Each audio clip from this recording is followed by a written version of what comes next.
พูดไม่ค่อยเก่งแต่รักหมดใจถึงรู้จะชอบอะไรจะให้เธอพูดไม่ค่อยเก่งแต่ฉันรักเธออย่าปล่อยเพลินให้รักเธอข้างเดี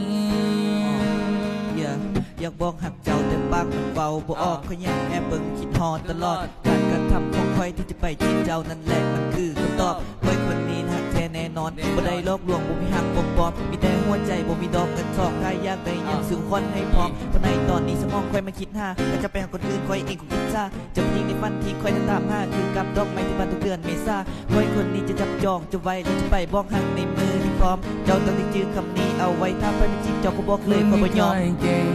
แต่รักหมดใจถึงรู้จะชอบอะไรจะหาให้เธอพูดไม่ค่อยเก่งแต่ฉันรักเธออย่าปล่อยเพลินให้รักเธอข้างเดียวพูดไม่ค่อยเก่งแต่รักหมดใจถ้ารู้ที่ชอบอะไรจะหาให้เธอ